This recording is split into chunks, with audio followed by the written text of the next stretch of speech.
സന്ദീപ്, ഈ Aral V രാമകൃഷ്ണനെ അധിക്ഷേപിക്കുന്ന പരാമർശമാണ് Kalamandalam സത്യഭാമയുടെ ഭാഗത്തിനുമുണ്ടായത്. അദ്ദേഹത്തിൻ്റെ നിറം കാക്കിയുടെ നിറമാണ്, സൗന്ദര്യമുള്ളവർക്ക് മാത്രമേ ഈ മോഹിനിയാട്ടം കളിക്കാൻ അർഹതയുള്ളൂ എന്ന രീതിയിലുള്ള പരാമർശം, വലിയ രീതിയിലുള്ള എതിർപ്പുകളും വിമർശനങ്ങളും ഇതിന് ഉയർന്നു കഴിഞ്ഞു. അരൽ വി രാമകൃഷ്ണൻ പറഞ്ഞത് നിയമ നടപടികളുമായി മുന്നോട്ട് പോകുമെന്ന് തന്നെയാണ്. എങ്ങനെ പ്രതികരിക്കുന്നു, എങ്ങനെ നോക്കിക്കാണുന്നു ഈ ഒരു സാഹചര്യത്തെ?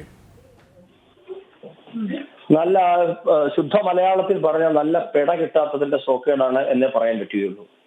കാരണം ഒരു മനുഷ്യനെ അയാളുടെ ജാതി പറഞ്ഞ് അയാളുടെ നിറം പറഞ്ഞ് അധിക്ഷേപിക്കുക എന്നുള്ളത് അടി കിട്ടാത്തതിന്റെ കുഴപ്പം കൊണ്ടാണ്.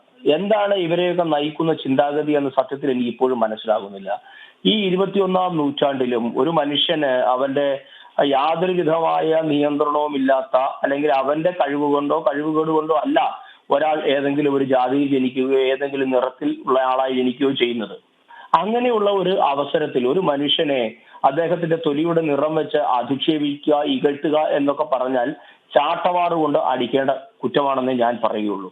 അതുകൊണ്ട് ഇവരുടെയൊക്കെ മനസ്സിലുള്ള ജാതിയുടെ അധമമായ വികാരം അവരിനി അവരുടെ പേഴ്സണൽ ഗ്രഡ്ജ് കൊണ്ടായാലും എന്ത് കാരണം കൊണ്ടാണ് എങ്കിലും അവർ പറഞ്ഞതിനെ ഒരു രീതിയിലും അംഗീകരിക്കാൻ പറ്റില്ല എന്നാണ് എന്റെ അഭിപ്രായം.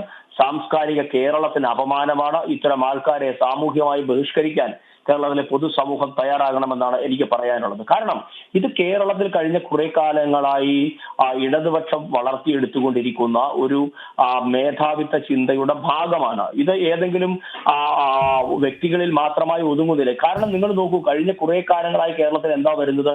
SFI നാട്ടകത്ത് ദളിത് വിദ്യാർത്ഥികൾ താമസിക്കുന്ന ഹോസ്റ്റലിന് പുലയക്കുടിൽ എന്ന് ബോർഡ് വെക്കുന്നു. പാലക്കാട് എഞ്ചിനീയറിംഗ് കോളേജിലെ പ്രിൻസിപ്പലായിരുന്ന സരസുവിനെ അവരുടെ ജാതി പറഞ്ഞ് അധിക്ഷേപിക്കുന്നു. കഴിഞ്ഞ ദിവസം മലപ്പുറത്ത് ഫുട്ബോൾ കളിക്കിടയിൽ വിദേശ കളിക്കാരനെ ജാതീയമായി അധിക്ഷേപിക്കുന്നു. MM മണി മറ്റുള്ളവരെ പരസ്യമായി അവഹേളിക്കുന്നു.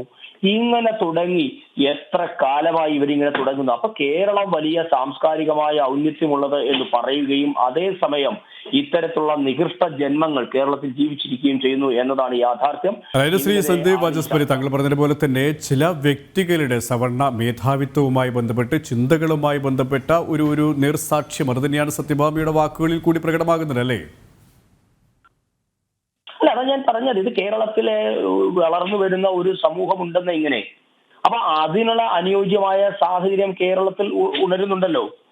അപ്പൊ അതും കൂടി നാം പരിശോധിക്കേണ്ടതാണ്. ഇത് വൈയക്തികമായ ഒരു കുഴപ്പമായി തന്നെയാണ് ഞാൻ കരുതുന്നത്. ഏതെങ്കിലും ഒരു രാഷ്ട്രീയ പാർട്ടിക്ക് അതിനൊരു കുറ്റമുണ്ട് എന്ന് ഞാൻ പറയുന്നില്ല. പക്ഷേ കേരളം ഭരിക്കുന്ന പാർട്ടി പലപ്പോഴും സ്വീകരിക്കുന്ന നിലപാടുകൾ ഇതിന് അനുഗുണമാണ് എന്ന് ഖേദത്തോടെ നമുക്ക് പറയേണ്ടി വരുമെന്നതാണ് യാഥാർത്ഥ്യം. പക്ഷെ ഇത് ഏതെങ്കിലും ഒരു പാർട്ടിയുമായി രാഷ്ട്രീയമായി എന്തെങ്കിലും ബന്ധമുണ്ടെന്ന് ഞാൻ കരുതുന്നില്ല. ഇത് വൈയക്തികം തന്നെയാണ്. പക്ഷെ ഇത്തരത്തിൽ എങ്ങനെയാണ് ഒരു മനുഷ്യനെ അധിക്ഷേപിക്കാൻ തക്ക മാനസികാവസ്ഥ ഒരാൾക്ക് ഉണ്ടാകുന്നത് എന്ന് കേരളത്തിന്റെ മാനസിക ആരോഗ്യ രംഗത്തെ പരിശോധിക്കുന്ന ഏതൊരാളെയും അമ്പരപ്പിക്കുന്നതാണ്. കേരളത്തിന്റെ മാനസിക ആരോഗ്യം അത്തരത്തിൽ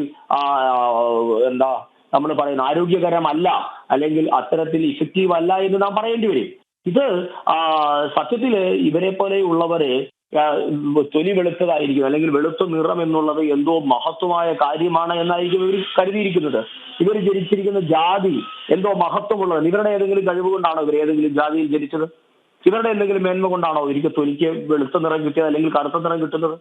അപ്പോ ഇത്തരത്തിലുള്ള അധമ ചിന്തകളാണിത്. ഇത് പുരോഗമന സമൂഹം ഒരിക്കലും അംഗീകരിക്കാൻ പാടില്ലാത്തതാണ്.